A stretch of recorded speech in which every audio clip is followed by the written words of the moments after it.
when Cassie had the lawsuit with Puffy and got all that money, Yeah. and the video was released, mad people started coming forward about Puffy, and he's right now in jail facing life. That's just summarizing it, right? Yeah. Okay.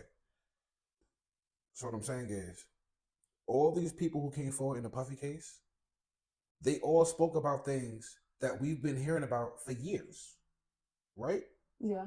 Like we've been hearing about Puffy being wild, freaky, and all that extra shit. We've been heard that. We just didn't understand how serious it was, right? Correct. Okay, and how many people it affected, and how far he took it. That we didn't even begin to imagine, but we did hear these little rumblings. So when you think about Jay-Z, we've heard many things about him over the years. We just didn't understand how serious it could possibly be, how far he took it, or how much it could have affected other people. So now the opportunity for people to say their story is now. Or if that's the case, the whole industry seen and heard things and nobody came out. So it's like, why now? Well, like I said before, all these, the Drake, the Puffy, and the Jay-Z case is all connected. Those are the three top most influential artists, right? And there are others. Let's be clear, but Universal Music Group wants to take over music before it gets out of their hands. You have to understand this. Record labels, period, are on the edge of extinction. Because of social media. Correct. And many other things too, but mainly social media. So Universal Music Group is worth $50 billion. Yeah. That's not a lot of money. No. But they own so many companies. That's the whole point. So they're not maximizing the dollar. And that's because the influence that these people have is causing the money to move around too much. And they're trying to monopolize, basically. Well, I wouldn't say monopolize because I don't think they'll be able to actually do that, but very close to monopolize. You know, they want to be what music is represented by.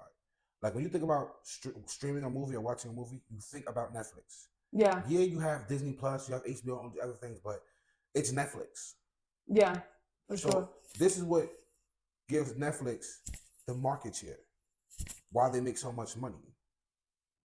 Now, if Universal or the music industry as a whole, if they don't take control, they can go bankrupt and be irrelevant, kind of like Blockbuster.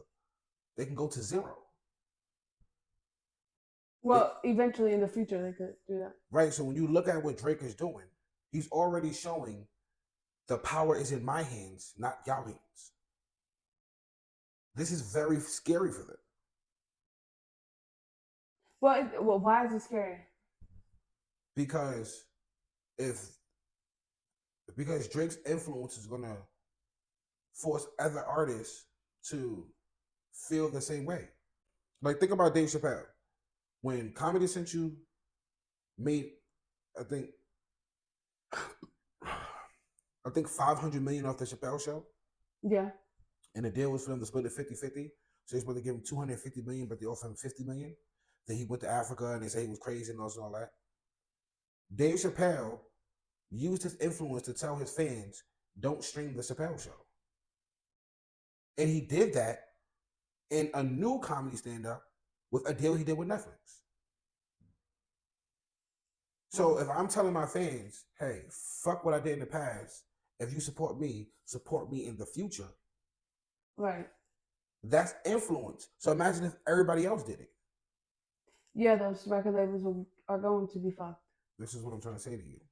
And especially now, even with Drake asking for percentage of the company, it's like, if he actually gets that, you know how many artists is going to be asking for that?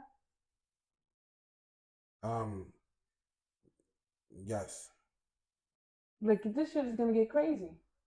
But I really feel like Drake knew they were gonna dub him. He just used that as a, you know, A gateway to get in. a gateway to get out. Oh, to get out. Like, you know what? Y'all want to meet my standards? I'm fine. I'll just go do it on my own.